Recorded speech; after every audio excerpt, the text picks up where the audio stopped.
Студени или млаки радиатори.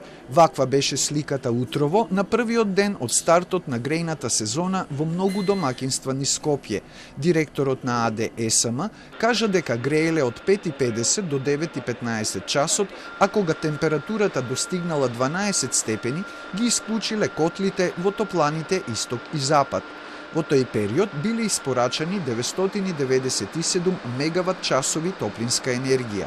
Според Ковачевски, граѓаните, а не ЕСМ, се одговорни за недостатокот на топлинска енергија во 85 стамбени домакинства во Скопје, кои утрово биле без парно. Тој кажа дека во средата, при подготовките за старт на грејната сезона, констатирале дека дури 180 згради не биле подготвени за прием на топлинска енергија.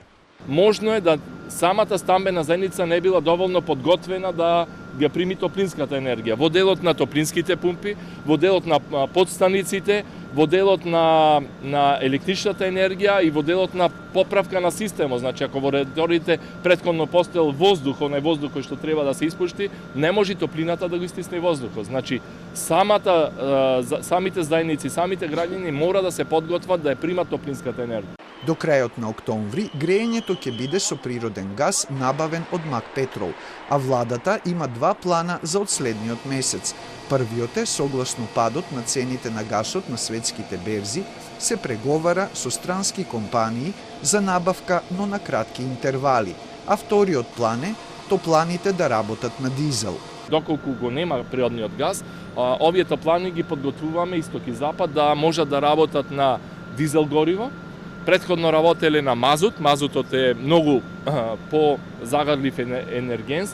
Токму затоа во овој период набавуваме дел од опремата, посебно пумпите кои што се потребни да се инсталираат. Во меѓувреме, од понатамошното функционирање на ТЕТО, ќе се знае дали може да се смета и на топлинската енергија од оваа приватна гасна централа или ќе се продолжи со производство од топланите Исток и Запад. Околу неизвестноста дали топланата Скопје Север, која е под надлежност на топлификација, што отиде под стечај, ќе испорачува топлинска енергија во следниот период на над 500 домакинства, директорот на ЕСМ кажа дека им должат пари. Уште од минатата година до денес не се завршени од нивна страна ниту деловно техничките работи, ниту правните работи, ниту пак имаат направено никаков обид да ги сервисират, односно да ги вратат тие средства кон АДС. Ама се додека не се направат обиди од нивната страна да се стават работите во нормала од претходната грејна сезона, ние не можеме понатаму да продолжиме за ова грејна сезона.